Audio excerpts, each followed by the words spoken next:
Jon Jones is beheld as one of the MMA G.O.A.T.s greatest of all time. The 37-year-old defends his UFC heavyweight championship against fellow legend Stipe Miocic next. They'll headline UFC 309 at Madison Square Garden in New York on November 16, 2024.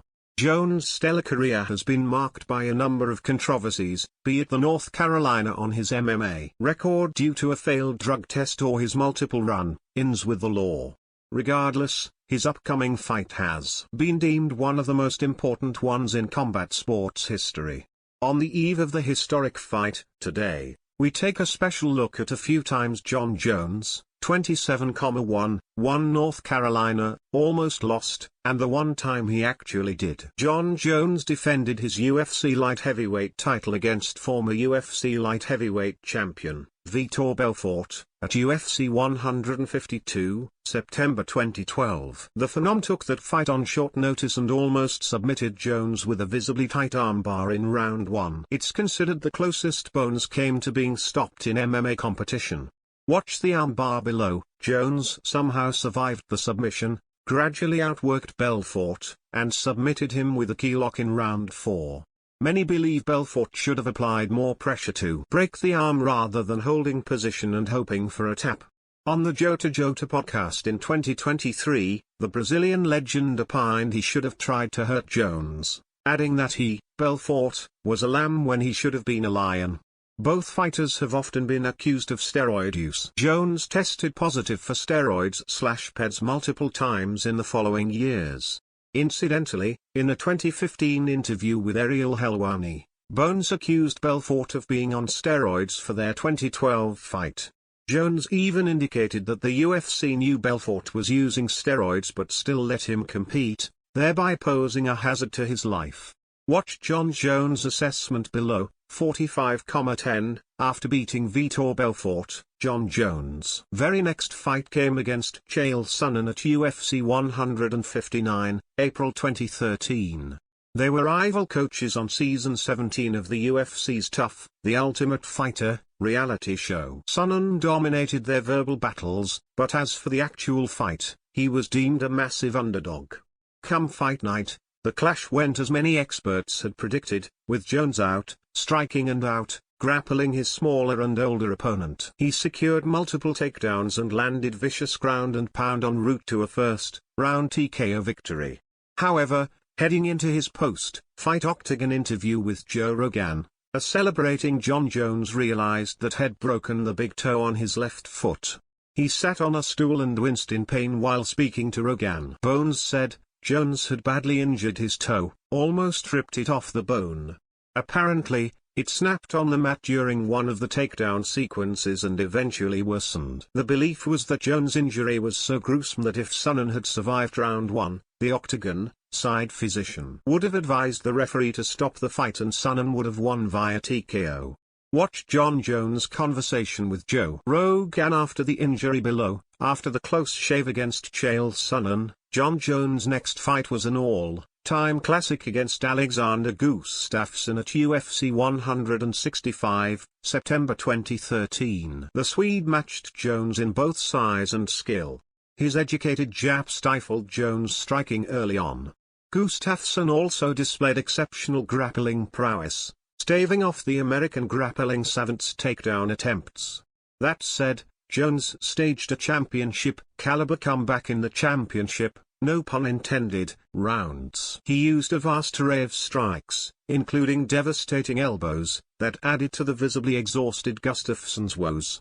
The fight went the 5-round distance, and Jones was handed a unanimous decision win.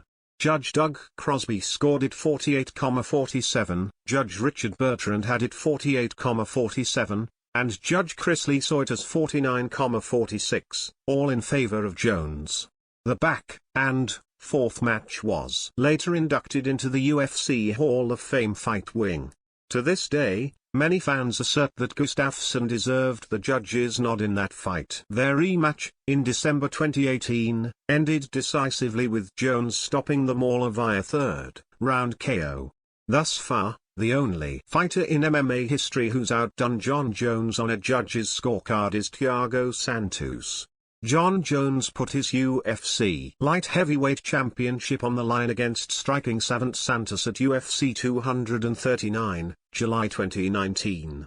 The fight went the distance. Neither combatant seemed stunned or close to being finished, and both displayed amazing striking techniques. Ultimately, Judge Mike Bell and Judge Derek Cleary scored it 48,47 each for Jones, whereas Judge Junichiro Kamijo scored it 48,47 for Santos. Jones thereby retained his title via a split decision verdict against the hard-hitting Brazilian KO artist. It was later revealed that Santos' impressive performance came despite his suffering multiple knee injuries during that fight. On one hand, some fans assert that though the matchup was closely contested, Jones did enough to warrant a points victory. On the other hand, some feel the judges robbed Mari to of a deserved win. Check out their clash below. After edging past Thiago Santos, Jon Jones put his light heavyweight gold on the line against the then undefeated Dominic Reyes at UFC 247, February 2020. Reyes matched Jones in height and possessed the ability to fight well at long range. The Devastator thoroughly outworked the MMA legend in rounds 1 and 2. Nevertheless, Jones upped the ante in round 3 and dug deep in an attempt to outwork his foe in rounds 4 and 5. Akin to the Santos matchup, neither combatant seemed in danger of being stopped. Ultimately, Jones was handed a unanimous decision victory. Judge Marcos Rosales and Judge Chris Lee both had it 48,47 each for Bones. Meanwhile, Judge Joe Solis scored it 49,46 for Jones. The verdict elicited criticism, as many cited Reyes' outstanding showing in the early going. They argued that had been wronged by the judges. It ended up being Jones' last fight at light heavyweight, as he vacated the title later in 2020, bulked up during his MMA hiatus, and then made his heavyweight divisional debut in March 2023. Check out the duo's fight below. Way before Jon Jones captured the UFC light heavyweight or heavyweight championships, he was an undefeated rising star in the organization's light heavyweight division. His first, and thus far only, defeat came during his ascent in the 205-pound weight class when he faced Matt Hamill at the Ultimate Fighters heavyweights finale in December 2009. Jones dominated Hamill with his superior striking and grappling prowess. Bones eventually attained the full mount position and rained down ground strikes on his foe, eyeing a first-round stoppage. Jones appeared to land a couple of 12,6 downward elbow strikes on Hamill. Referee Steve Mazzagatti intervened, and it was determined that Hamill was unable to continue.